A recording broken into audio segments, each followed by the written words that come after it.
Hello, I'm Katherine Kraus. I'm a senior psychology major at McKendree University. I'm from Albion, Illinois, but I'm currently staying in Louisville, Kentucky with my sister and her husband to help them take care of their adorable 7-month-old son and their wonderful dog. This presentation is about my honors thesis that I conducted with the help of Dr. Guy Boyson, who acted as my advisor.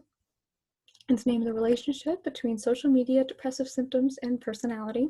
So as you may know, this presentation is being presented online due to the current pandemic. Everyone's being told to stay inside and practice social distancing, so communication has been moved online for a lot of people. Social media was already prevalent in most of our lives, but now it's been deemed as almost essential. It seems more important than ever, with all of us using an increased amount of social media to know how this may be affecting us. That brings us into my study. So for a quick overview, we're going to learn about the variables in the study and the past research in this area. We're going to look at the method and the results from my study, and then we're going to have a discussion about what all of that means. So first, let's look at the variables, which include social media, depressive symptoms, and personality traits. Social media can be defined as the online means of communication, conveyance, collaboration, and cultivation among interconnected and interdependent networks of people, communities, and organizations enhanced by technological capabilities and mobility. It's widely used. Whenever it was first introduced around 2005, only 5% of adults in the United States use social media. That number rose to 50% by 2011 and 72% by 2019. Along with the growth in users, there's also just more social media sites to choose from. At first, there were only a few sites like Facebook and Twitter. Then some photo-based ones emerged like Snapchat and Instagram. And currently, one of the newest sites is TikTok, which is a video sharing platform that's gained 1 billion users worldwide within 2 years. So why did I decide to look at social media? Well, it's been reported that people born after the smartphone was introduced, between 1995 and 2012, they've reported higher rates of mental health issues. Along with that, it's been posited that cell phone use may contribute to increased rates of teen depression and suicide. Since approximately 79% of social media usage occurs on cell phones and tablets, I wanted to see if there was any correlation between social media use and depressive symptoms. So what are depressive symptoms? Depressive symptoms are comprised of depressed mood, feelings of guilt and worthlessness, feelings of helplessness and hopelessness, psychomotor retardation, loss of appetite, and sleep disturbance. The rates of people who experience depressive symptoms are rising. In 2007, 2 million teens and 14.8 million adults had experienced at least one depressive episode within the last year. In 2017, those numbers had increased to 3.2 million teens and 17.3 million adults. As I mentioned, one theory is that this rise may be due to social media use. One study found a moderate association between depressive symptoms and increased social media use. Another suggested that having a negative experience with social media use is correlated with depressive symptoms. And it's also been posited that the number and types of social media platforms used correlate with depressive symptoms. However, there are also studies that did not have similar results to these ones. One study found no association between the amount of social media use and depressive symptoms. Another stated that Facebook users actually showed fewer depressive symptoms than non-users. And a third study suggested that the fear of missing out, which is not wanting to feel left out of a group or to be excluded from experiences, is a confounding variable to studies observing social media and depressive symptoms, which means that any correlations that were thought to be between social media and depressive symptoms were actually potentially between the fear of missing out and depressive symptoms. All of these conflicting studies call for the need for a continued observation of the relationship.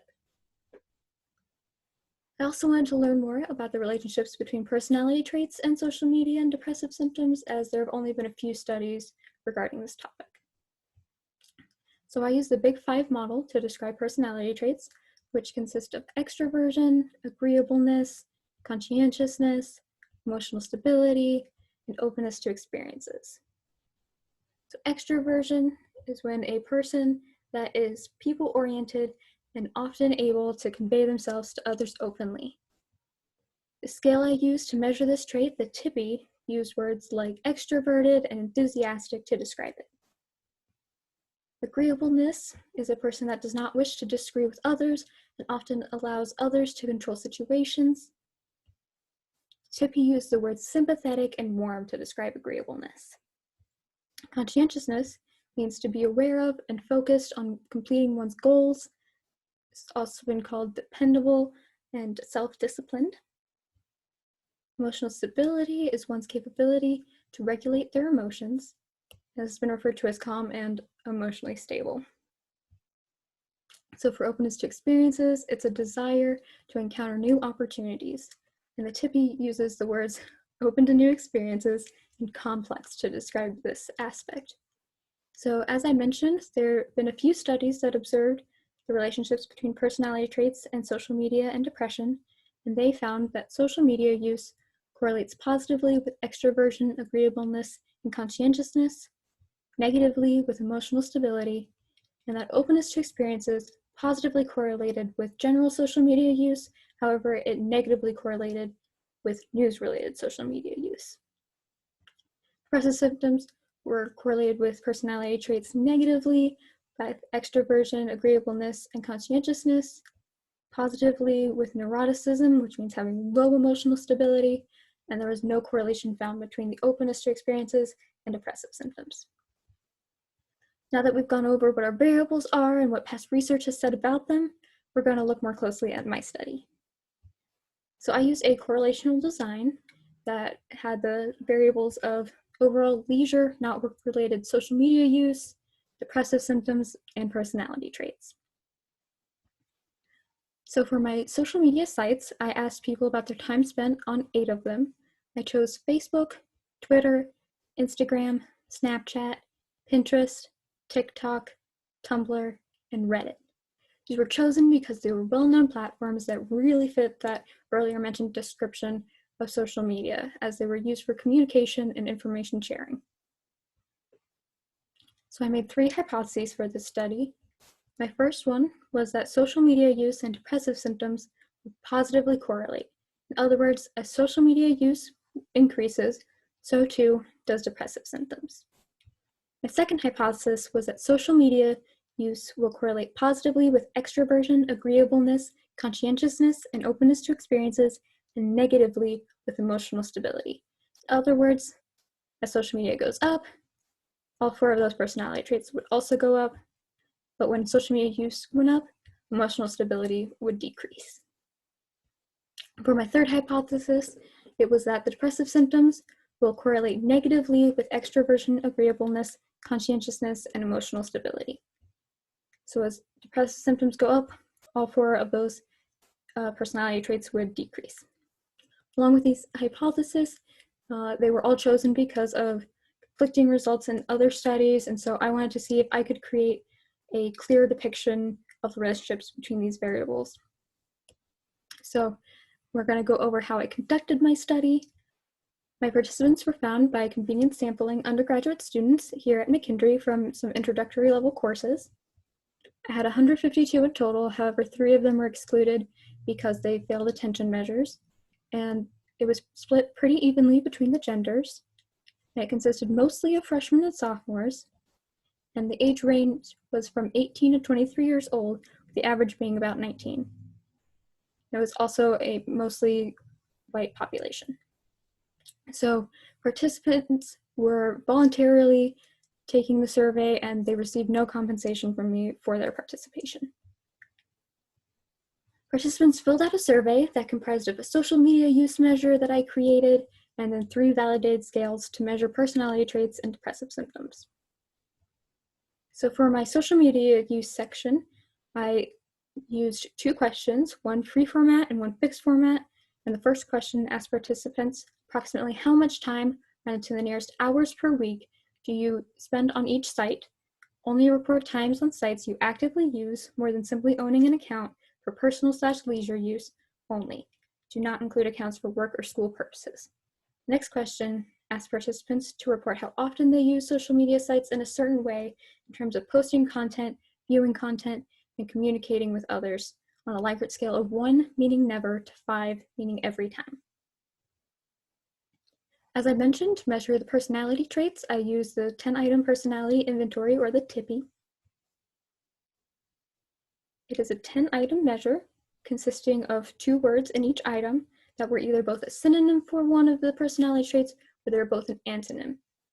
And then each personality trait got 2 items that correlated with it, one being a synonym and one being antonym.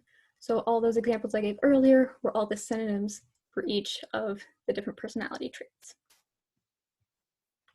These were measured on a Likert scale of 1 strongly disagree to 7 strongly agree for how much the participant felt that those words represented them. It had a convergent validity with the Big Five inventory, meaning that they both seem to measure the same thing, and the Big Five inventory is another validated measure to see how much these personality traits are represented in a person.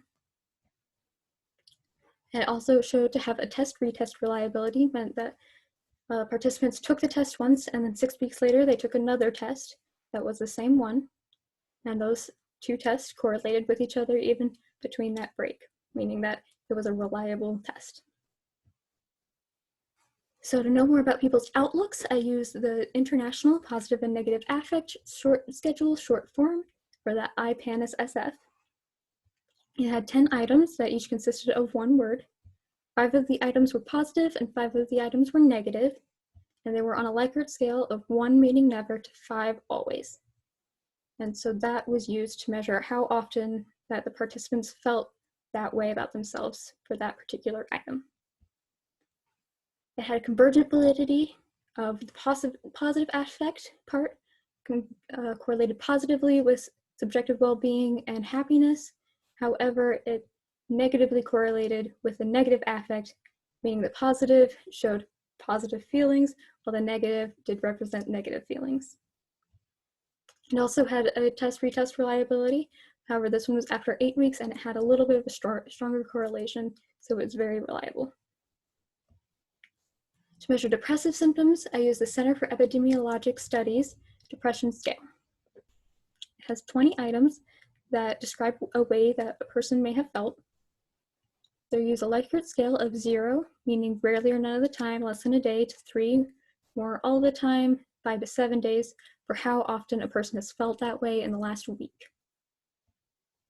It has a convergent validity with the Bradburn negative affect scale, meaning that it also measures negative feelings, while it had a divergent validity with the positive affect scale, meaning that it didn't measure those positives. It was the opposite of that.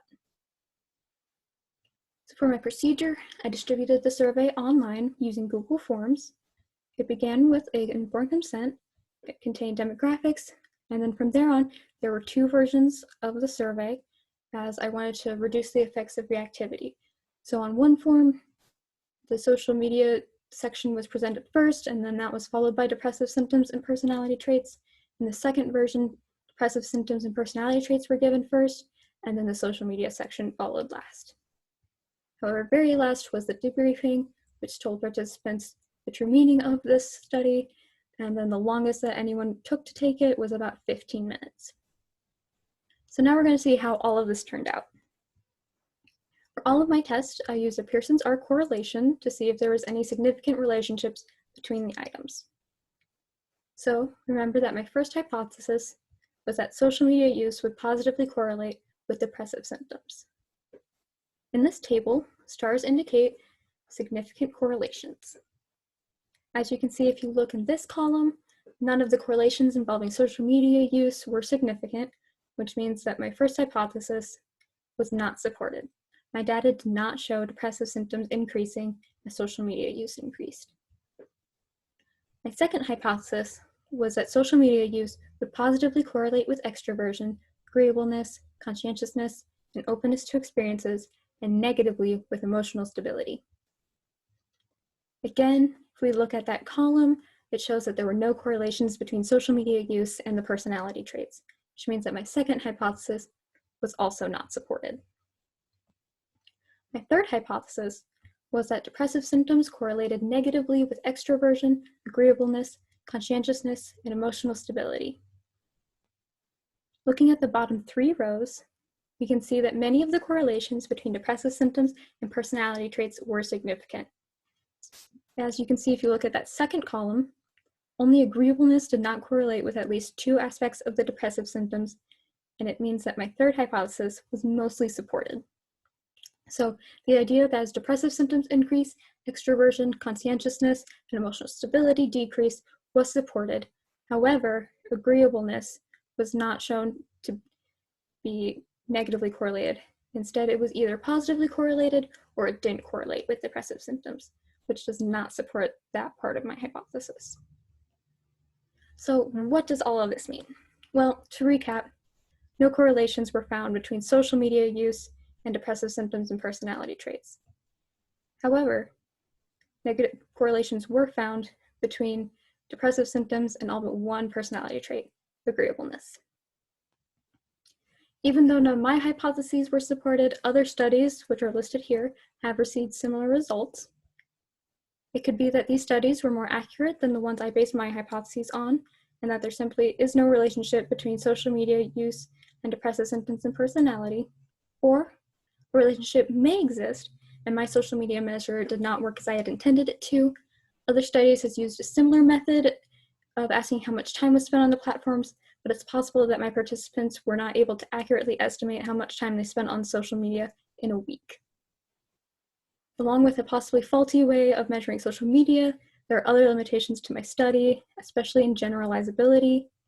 My sample consisted mostly of white college-age students, and while 90% of 18 to 29-year-olds use social media, the same study showed that 82% of people aged 30 to 49, 69% of people aged 50 to 64, and 40% of people aged 65 and older all use social media as well.